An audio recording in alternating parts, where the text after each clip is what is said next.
Hello, everybody. It is great to be here one more time today. My name is Gary Fowler, and I'm the CEO, president, and founder of GSD Get You Done Venture Studios, a premier AI and quantum venture studio located in the heart of Silicon Valley.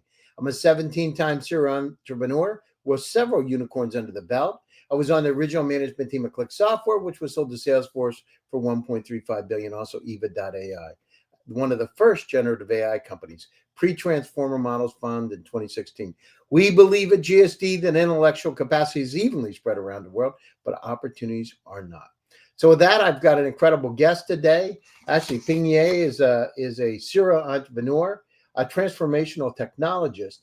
He's an entrepreneurial leader and transformation technologist, partnering to evaluate new ideas, creating high-performance teams, and bringing successful companies to life. And he's in Minnesota, so it's not very warm in Minnesota right now, although he went to school in San Diego. So we'll talk about that. So anyhow, I'd like to bring Ping on board. Hi, Ping. How are you today? Hi, Gary. So grateful to be with you today. Yeah, absolutely. So now that's it's interesting because you went to San Diego. So Yeah, you see.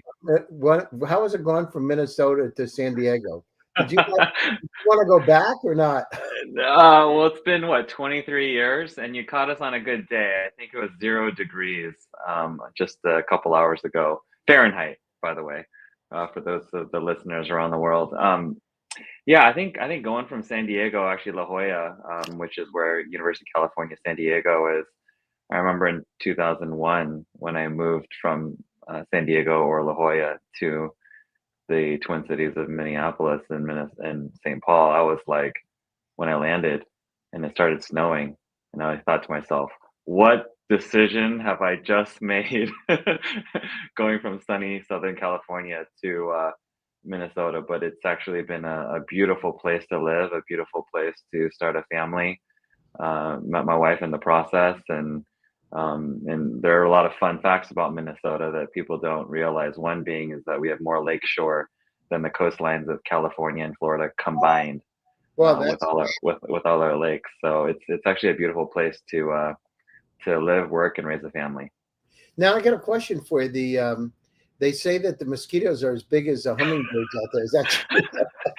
We just say that to keep the population manageable, or else the people really realized how amazing it is to be in Minnesota.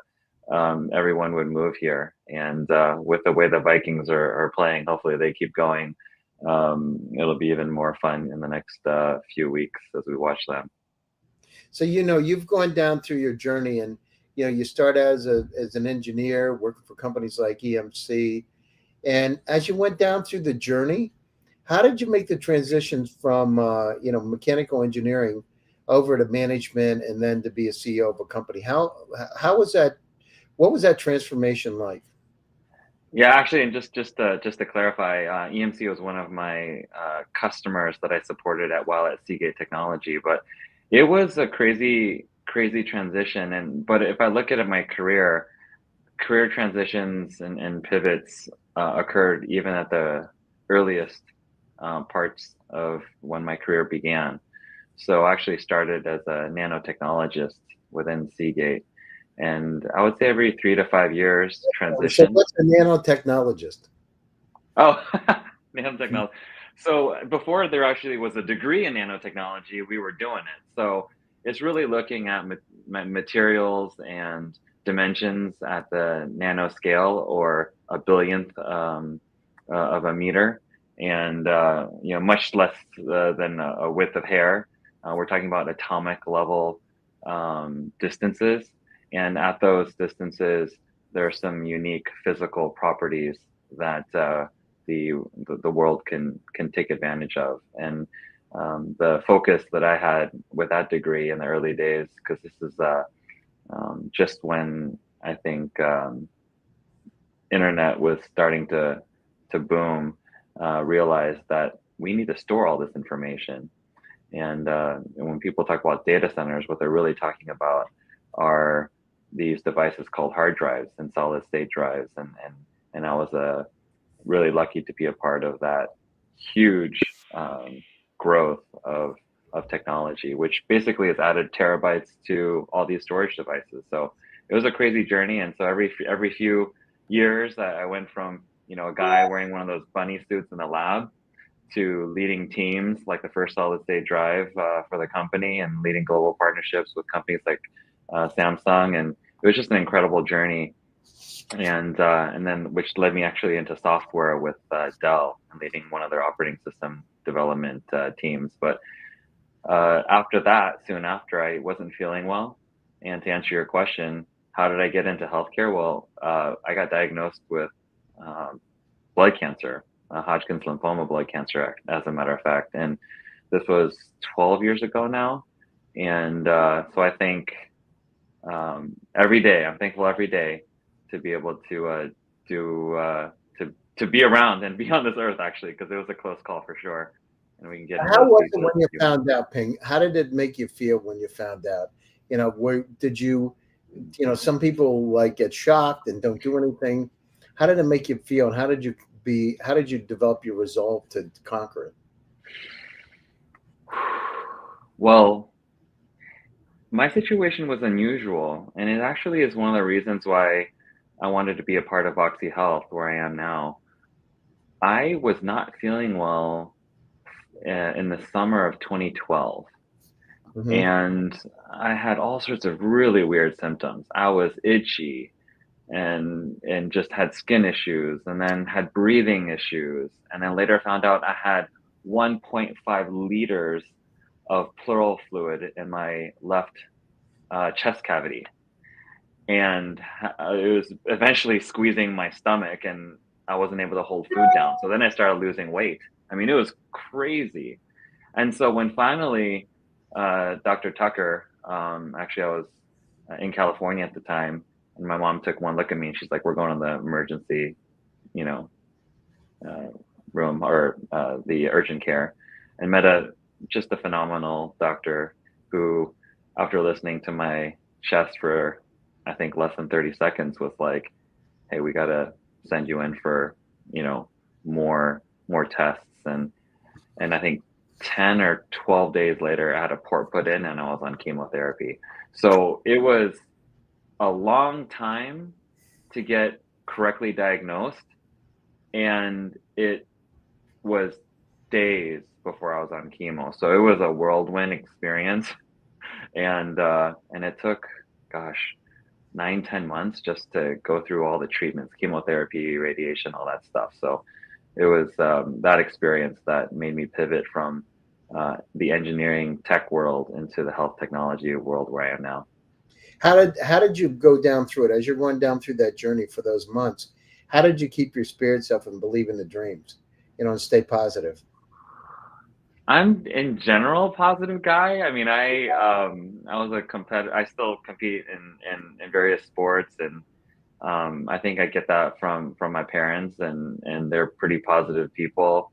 I always challenge myself, whether it's sports or academically, and as you know, when you do things that are difficult, attitude is extremely important.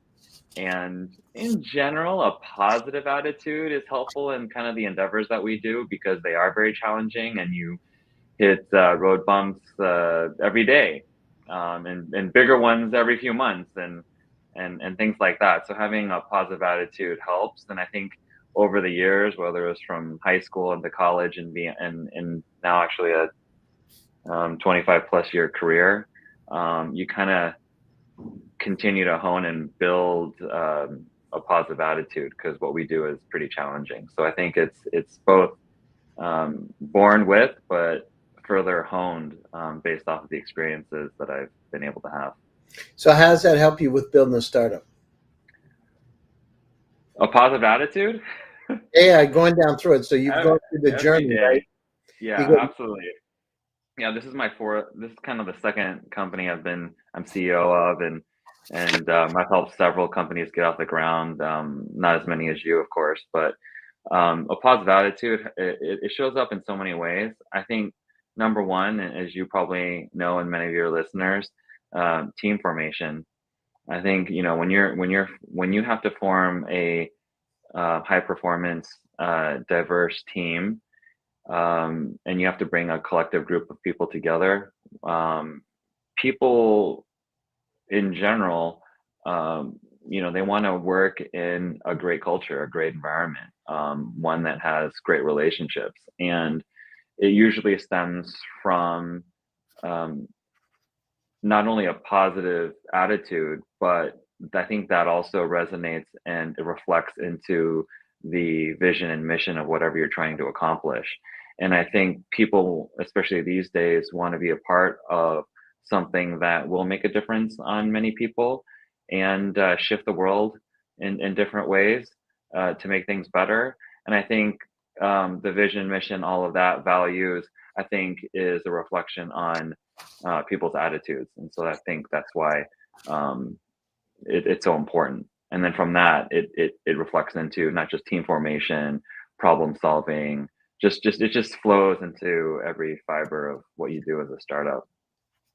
So when you're going down through it, so how did you find out at Vocxi? Did you come across them? Did you meet somebody and say, "Oh, I love this idea.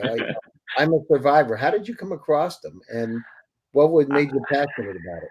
I would say I got somewhat a little lucky, but having been in this community of the Twin Cities and Minnesota, Upper Midwest for the last 23 years, and really I think it stemmed from putting in the hard work of 8, 9, gosh, plus years of my first company.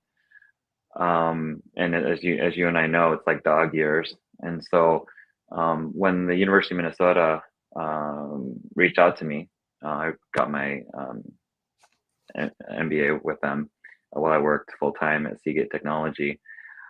I started to, I guess, get a reputation of being able to form teams, solve problems, and bring new things to the world. And so the University of Minnesota's Tech Transfer Office reached out to me and said, "Hey, maybe you'd like to take a look at a few of the technologies in our pipeline and help us get them to commercialization."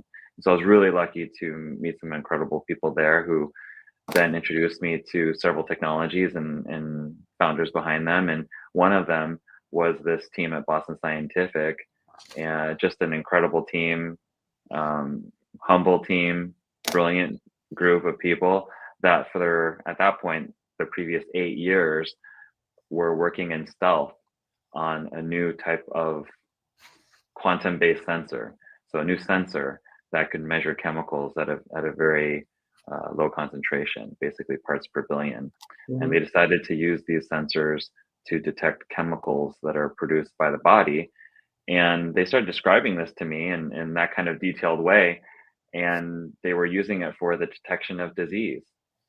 And I was sitting there, I remember distinctly, like it was yesterday. This is now 2.5 years ago. And they were saying, "Yeah, we can measure the breath. And it's only a matter of, seconds where we can pick up these chemical patterns." And I kind of sat down and sat in my chair, leaned back, and I was like, it kind of took my breath away. Well, sorry for the pun, but literally, took my breath away. And I was like thinking, what would that technology, if it had existed, made an impact on my life, right? I mean, it took me like 6+ months to figure out I had blood cancer. I had 10-centimeter mass in my upper left chest area. 10 centimeters, by the way. That's crazy. I was stage 2B and was really lucky it hadn't gotten into worse stages, but for sure my symptoms got worse in those 6 months.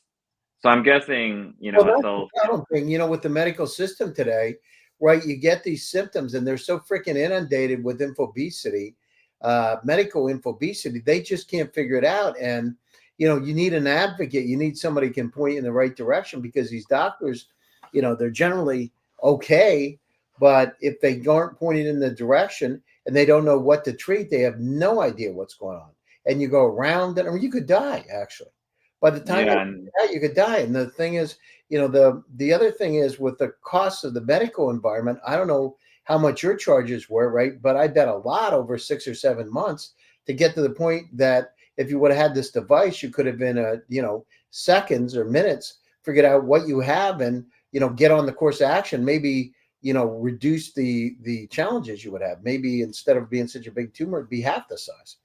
Who knows? Yeah, and who knows? And you make a great point. I remember looking at the bill afterwards and just being like, wow, that's a crazy large bill. And to your point, it would have really um, it limited my options. Once it's kind of a later stage. So it was a crazy time. But looking back, I mean, I wouldn't be on this live show with you actually if I didn't go through that experience. And so I think in some ways you still have to count your blessings, be grateful every day for whatever you're going through. Well, I mean, that's it, right? Tomorrow never comes, and you better live your life for the day. But you look at these technologies across the board that are coming out, and being able to detect, continuously monitor and detect something, so that you would know it's a problem before it's an issue. It would be interesting, if there's some way to silently do it, so you could figure out what's happening, right? You wouldn't have to have the breath. I mean, you could literally do that, right? You could come in. Yeah, I think we're entering a time, I think, with data being everywhere, I think there's, whether it's Alexa listening to you and or your smartwatch taking different types of biomarkers around your temperature, heart rate, things like that. When I think about where we fit into the grand scheme of diagnostics or the future of diagnostics, I do think there is a big area where we can do really, really well. And it's really in the area of easiness. It's easy to do. It's non-invasive. It's 1 minute of breath to capture these chemical patterns to figure out what diseases may be happening. Or in addition to the easiness, you're getting rich, rich data. We capture over 3,000 biomarkers in that minute. People don't realize this, but in your breath are these chemical byproducts called volatile organic compounds. And for those dog lovers out there who probably know this, dogs are incredibly sensitive. They're in smell. And we probably see them, many of you have seen them in airports picking up potential explosives and things like that. But dogs are also phenomenal at picking up disease and are extremely accurate Yeah, at I've picking heard up. that. I mean, the dogs could come in a room and they start crying and that kind of thing. Mm. They smell the cancer. They smell the stuff, right? On owners, yeah, I think they really, well, I don't just think, but there have been studies showing how accurate dogs are. And so essentially what this team at Boston Scientific and University of Minnesota in partnership came up with was basically not just any ordinary electrical nose, but in some ways I joke around. It's like a dog electrical nose because it's so good. It's dogs can pick up things that humans can't. And with the advent and now growth of AI machine learning and being able to look at patterns, which was what we do, it allows us to very quickly go from our initial focus of lung cancer to go to and look at other cancers and other serious diseases very quickly because we can use the same hardware and we leverage software, AI ML to give us that optionality to go further. Now, could this be put in like your car, or could this be put in your house? So it's part of your HVAC system, so it would detect the problems before it's an issue. I think there's some people working on those things. I think that eventually that might happen. I think, yeah, I definitely think it's a possibility. Definitely I do. mean, if you made it so you don't even have to think about it, you just come in and then it says, "Hey, listen, I've scheduled you for your doctor. You might want to check this out before it's an issue," right? Don't be concerned, but let's go down through and get this done because you should go in and have a checkup just in case.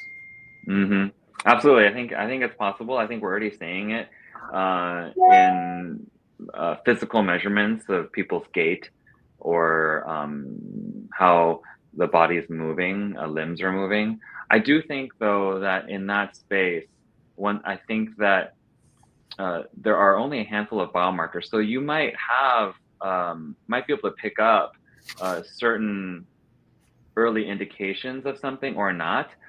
but it might not be specific. That's the challenge when you don't have a very rich data set to go from and you're just looking at a tremor or gait.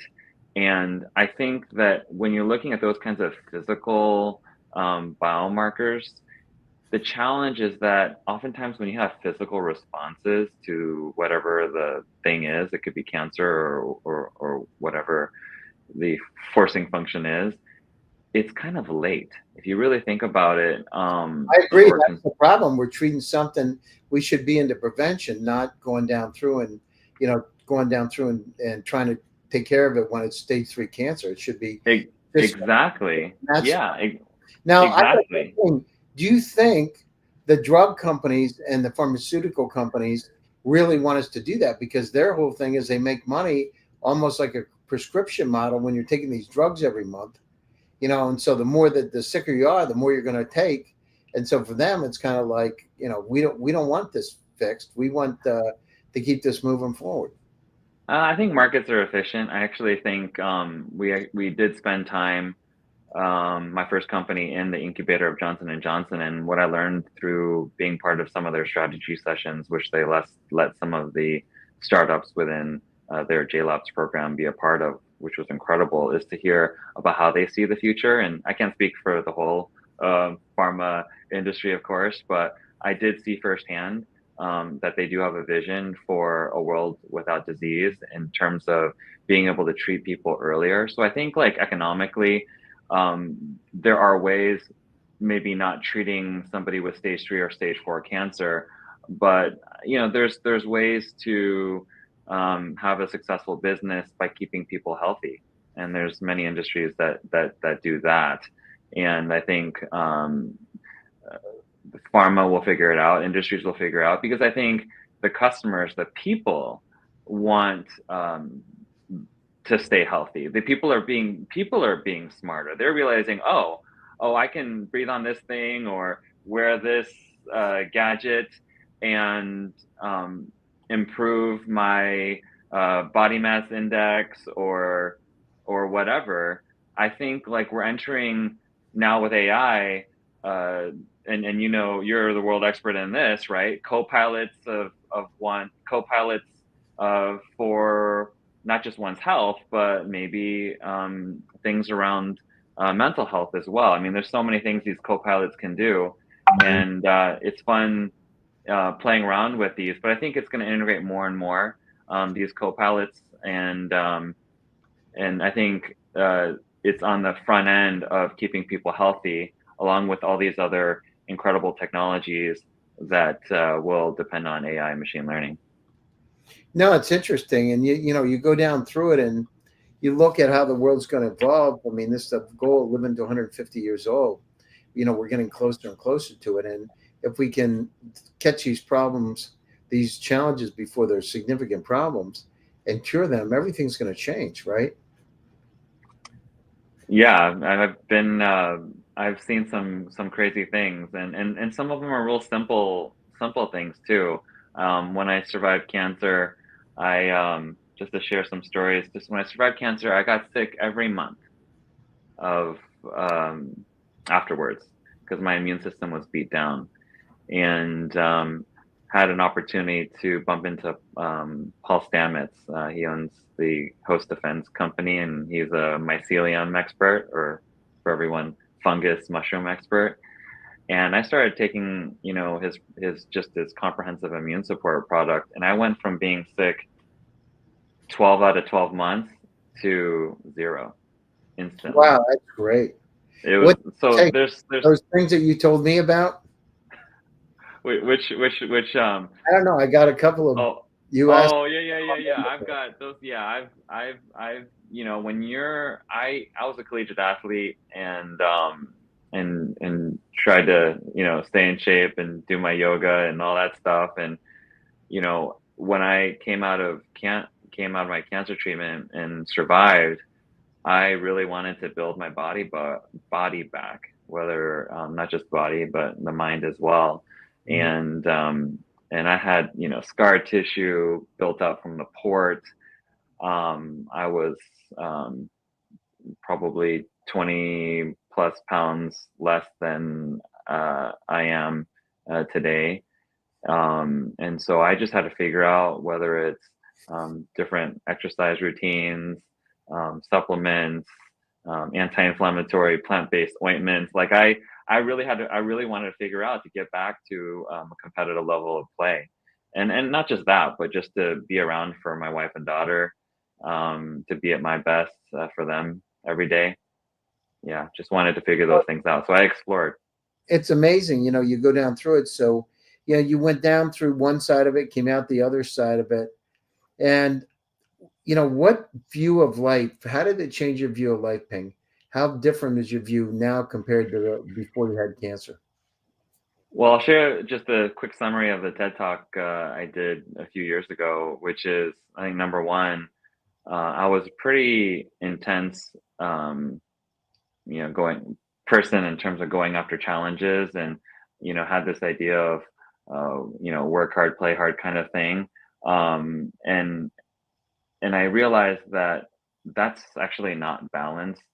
The balance is that all those high intensity, you know challenge things that you go after, that's all on one side of the teeter totter, if you will, and the other side of the teeter totter is things like non-effort prayer and meditation, or taking a walk in nature, to kind of counteract all those things. And so that was one of the big lessons I had, is you need to take time for yourself. You need to take time to recover, heal, and be with your family, and all those things. I think that's super critical. That was number one. That was the biggest lesson that I took from that experience. And then how much more do you value life now compared to then? Did it change your view of life? Well, it's funny you bring that up. I think I early on, through some tragedy as well as in high school, realized that life, you just never know what life may bring, and so you have to be really grateful for the moments that you have right now, and it, and I learned that lesson, unfortunately or fortunately, early in life. And so I think that kind of was one of the driving forces of wanting to go after things every day with a lot of gusto and intensity. Um, yeah, I learned that lesson, that life could be taken away from you very very early in life, and I've taken that lesson all the way through till now. So we're coming up to the top of the show. Closing remarks, and how do people get a hold of you? Well, you can always find me on LinkedIn, of course, and always available there. Also, you can go to our website at vocxihealth.com and reach out on the info at email. But I think LinkedIn is often the easiest. That's great. Thanks for taking time out of your busy schedule and for joining us today. And thanks to all my audience for joining one more time. GSD Presents, Silicon Valley AI and Tech. My name is Gary Fowler, and I'm your host. Stay happy, stay safe, and stay healthy. And I'll be back to you again soon with another exciting edition. Take care, everybody. Thanks, Ping. We appreciate it. Thanks, Gary.